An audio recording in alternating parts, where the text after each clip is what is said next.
Hello everyone and welcome to the game you've all been waiting for today. It is Ediz Gurel, Turkish Grandmaster, 16 years old versus Arjun Erigaisi, who needs only one more win to break that unbreakable barrier. That is the 2800 rating barrier. And yeah, he has the black pieces. So of course, he is the favorite in this one. But this game, well, I would again say perfectly illustrates how you can't just win on demand. If your opponent does not want to lose, you cannot win on demand. It doesn't matter how hard you try, and Arjun really tried everything this game. So let's see what happened in this one. Ediz with white opens with pawn to, that's not a pawn, pawn to e4. We have pawn to e5, knight to f3, knight to c6, and bishop to b5. We've featured Ediz a couple of times on the channel. He is the youngest player ever from Turkey to achieve the title of Grandmaster. He won last year at the age of 15, I believe during the Prague Chess Festival. He went undefeated.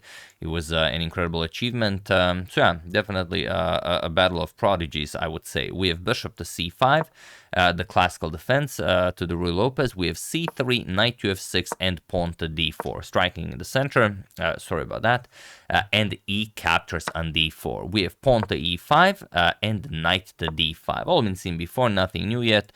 We have castles, bishop back to e7, and c captures on d4. We have pawn to d6, knight to c3, and bishop to e6. We have knight to e4, and there is a game last year it was played between Christopher Wujin and Nikosh Vamperala, where Christopher, you defeated him by, Vamperala played pawn to castles here. But here we have pawn to a6, and it is now as of move 10 that we have a completely new game.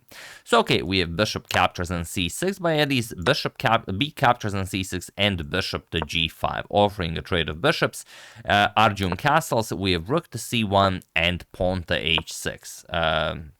Trying to further trade pieces, bishop captures, we have knight captures on e7 and rook to e1 and pawn to a5. Arjun grabs more space on the queen side, b3, stopping pawn to a4, we have queen to d7 and now pawn to h3. Knight to d5 and now knight f to d2. Of course, f5 is coming, and yeah, you have to prepare for it. You could try some other moves like pawn to a4, also very much playable, but Arjun decides to strike right away. We have pawn to f5, e captures on f6, en passant, and now g captures on f6. Knight captures would be a bit safer, but Arjun wants to create an imbalance in the position, and he, as the higher rated and stronger player, should come up on top of this one. And okay, the black's king side has been ruined. Queen to h5 is definitely an idea. Ediz goes for the not as aggressive queen to f3. We have pawn to f5, knight to g3, and now rook to f6, preparing to double up on the f file, or maybe if you give Arjun time, maybe even double up on the g file. Also might not be a terrible idea. If the bishop comes to d5, could be very dangerous. We have knight to h5 going after the rook, rook to g6, and knight to f4, a further trading material. We have knight captures, queen captures, and bishop to d5, putting pressure on the g2 pawn. And now the question is, does Arjun have time to play something like this and maybe bring another rook into the attack? He could if Ediz gave him time, but he doesn't. Knight to f3. And now the problem is, if you play something like this, let's say king to h8, all of a sudden knight to h4 comes, and now there's a problem. The h6 pawn would hang, and if you move it, then queen captures. If you don't, then your position is just weird. You have to play something like rook here, but then rook comes to c3, rook to g3, and it's white who's attacking. So instead, after knight f3, rook to f8, we have knight to h4 and rook back to e6, offering a trade. Rook captures, queen captures, and knight back to f3. We have queen to f6 and rook to e1, grabbing hold of the open e file. We have rook to f7 and rook to e3. King to f8, so the rook can move. You don't have to worry about any rook lifts in the future if, for example, queen and rook move. But on the other hand, now queen captures on h6 will come with check. But of course, Arjun is not about to just give up the h6 pawn. So king h2, we have rook to e7, offering a trade. Rook captures, and now king captures. Also a plus for the king being on f8. You can capture with the king, and the queen can stay here defending the h6 pawn. Knight to h4, putting pressure on f5, and now bishop to e4, just defending on f5. And if you look at the position, it's hard to say that this is anything more than a draw. It's equal material, bishop versus knight. Okay, we often say that if plays on both sides of the board, bishop is a little bit better than knight, but with the black king so wide open, knights are tricky bastards, so it could go either way. Arjun is a little bit better on time. As you can see, 17 minutes to Ediz is 11 minutes. We have knight to f3. And now if Arjun was playing this... well, against, let's say, Magnus, he would probably play bishop captures on f3, and they would call it a day. Something like queen captures on d4, queen captures on c6, queen captures on f2, queen captures on c7 with check, king e6, and now with the black king wide in the open, a million checks, and it would be a draw. However, he's playing against an opponent almost 200 rating points lower rated, and he has to win for himself and for his team. So he goes king to d7. He will try to hide the king over to the queen side, so he can use his queen and bishop to attack the white king. We have queen to e3, bishop to d5. We have knight to e1, and pawn to f4. Okay, attacking the white king, queen to d2, and now pawn to h5. And now pawn to f3. You can't really go after the a5 pawn while the d4 pawn is hanging. So pawn to f3, pawn to h4, and now king to g1. We have bishop to f7, king back to h2. Now Edis says, all right, I'm ready to call this a draw. I'm just going to move my king back and forth to g1, h2. We have bishop to d5 and king to g1. But now king to c8. Arjun wants to continue playing, and he basically wants Edis to, work up an appetite and go for a full point, so he can also give Arjun chances to go for the full point. We have knight to c2. Again, you can't really go for this while this is hanging, so knight to c2. The pawn is now defended. King to b7, and now you still can't capture on a5. It's a very neat trap that Arjun prepared. If you capture on a5, then bishop captures on f3, and now if you capture, then queen to g6 check will pick up the knight, and then Arjun would have definitely winning chances. But again, it's a draw if you find queen to b4 check, king to c8, and something like queen to d2. Then it's a draw. But everything is a draw if you find everything. That's how chess works. So king b7, king back to h1, and now king to a6. Now the pawn is defended, so Arjun no longer has to worry about that. We have knight to a3, queen to f5, and now king to h2. We have bishop to e6, and now queen to f2. We have queen to f6, and queen to d2. Again, just repeating, waiting for Arjun to either agree to a draw or, just make further concessions in the position. We have bishop to f7, knight to b1, and now pawn to c5. Arjun has to keep pushing forward. Queen to e2 with check, pawn to c4, and now, okay, the pawn is attacked twice, but also the pawn is pinned, so knight a3, now tripling up on the c4 pawn. We have queen to e6, adding another defender, and now queen to c2. Interestingly, if you trade queens here, you're already kind of lost. For example, captures, b captures, yes, you win a pawn, but a4 and then king a5, king b4 kicks away the knight, you'll capture on c4, capture on d4, on e4, and the pawns start falling. So after king e6, we have queen to c2, pawn to d5. We have b captures on c4, d captures on c4, and queen to a4. Pawn to c6, and now knight to b1, remaneuvering the knight to c3, queen to g6, attacking the knight. We have knight to c3, and now bishop to d5. Knight captures on d5, c captures, and queen to d7. And now, if Arjun wants, he can claim a draw here. Queen to g3 check is an instant draw. Queen e1, king h2, and so on and so on. It would be a threefold repetition.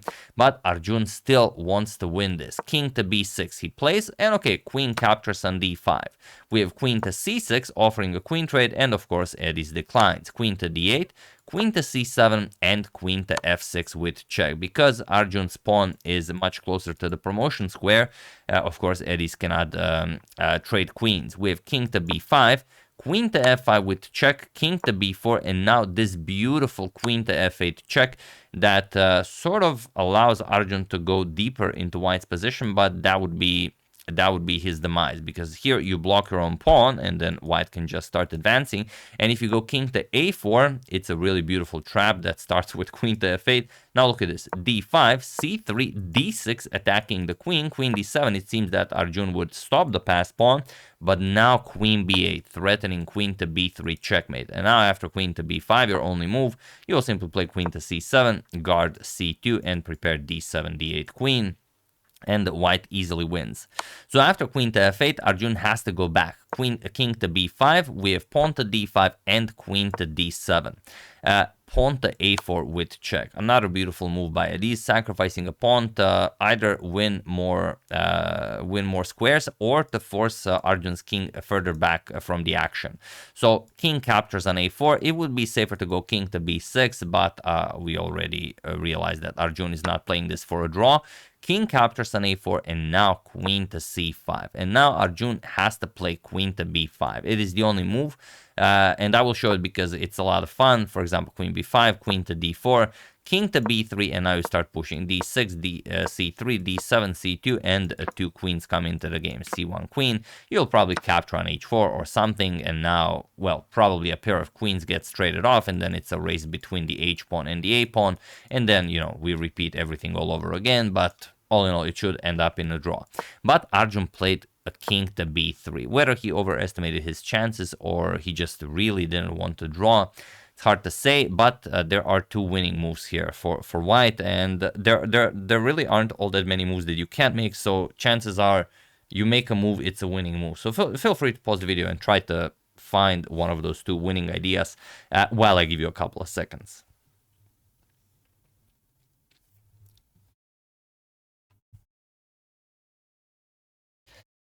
So, for those of you who were able to do it, congratulations on preventing Arjun from reaching 2800. And for those of you who just want to enjoy the show, it is pawn to d6. That or queen to b6 with check. Both works. Queen to b6 check followed by queen to c6, or just pawn to d6. Very straightforward. It is enough to win the game. And now the problem is, if you try c3, which seems like, yeah, you should be able to do it, there's queen to c7. And now after queen to f5, d7, c2, and now after white gets a queen into the game, you cannot bring a queen into the game because the queening square is covered by the queen on c7. So you're just way off here. You're getting checkmated. So after d6, queen to g7, and now we have queen to b5 with check. Playing the most precise moves. Edis playing this game like a machine. King to c3, we have queen captures on a5 check. King to b3, queen to b5 with check, and king to c3. We have king to h1, even sidestepping any potential not stalemating, but threefold repetitions like queen g3, queen e1, and now Arjun really auto moves. Queen to d4, we have pawn to d7, king to d3, and queen to c6. You have to guard the queening square first in order to queen. King to d2, we have queen to c7, and now king to e1. We have d8 queen, Edis brings another queen into the game. And now, the problem is, if you trade and try to advance your own passed pawn, it's very simple to stop it, queen d3. If it was black's move and you could play c2, then okay, maybe you have chances, but queen d3 and there's nothing. And to make matters worse, after c2, this is, you have a square. If not, okay, it'd be a stalemate, but if the king was on g1, for example, then it would work. It would be a draw, it would be a stalemate, but this way there's king f1 and it's not a draw. So after d8 queen, queen to a1 was played. One last attempt at tricking Ediz. And okay, I mean, you've played for so long, you're about to take down an almost 2800 Arjun. Maybe you get overexcited, maybe you capture a pawn, I don't know, and then run into king f2, a discovery from the black queen, and after you move the king, queen g1 checkmate. But of course, Edis did not play all of these moves. He played a perfect game. Of course, he's not going to blunder like this. He played queen to a5 check, forces a queen trade, and he was in this position on move 75 that Arjun Erigaisi resigned the game, as there is nothing more to be done here. So yeah, he came very close. He played a beautiful chess for I don't know how long. He went the entire Olympiad undefeated. But Turkey has some incredible players like Erdogmus and like Ediz Gurel. They are coming up very strong. They are beating everyone. They don't care how rated how high your rating is. they will defeat you. And well, today was Arjun's day to take the loss. He almost had it, but like I said, Ediz did not make a single mistake this game. He defended like a machine, and then when Arjun gave him that one chance, he outplayed him also like a machine. Beautiful game, very well done. So yeah, that's the game. Hope you guys enjoyed it. Big congratulations to Edis Gurel on this spectacular achievement. He achieved what no one is seemingly able to do. Take down Arjun Erigaisi. He did it, so big congratulations, and tough break for all of the Arjun fans who were looking forward to him breaking 2800 today as well. Ediz Gurel decided not today. So yeah, that's the game. Hope you guys enjoyed it. I would like to thank Grandmaster Uncle Moves Only, Ranko Djogashevic, Nishan Travi, Grznichessfestival.org.gg, and Miguel Faber for contribution to my channel. Thank you a lot. I really appreciate it. As usual, you can check 2 of my previous videos here. Thank you all for watching, and I will see you soon, continuing to check up on your wonderful suggestions and whatever else happens in the chess world. So thank you all. I will see you soon, and have an excellent rest of your day.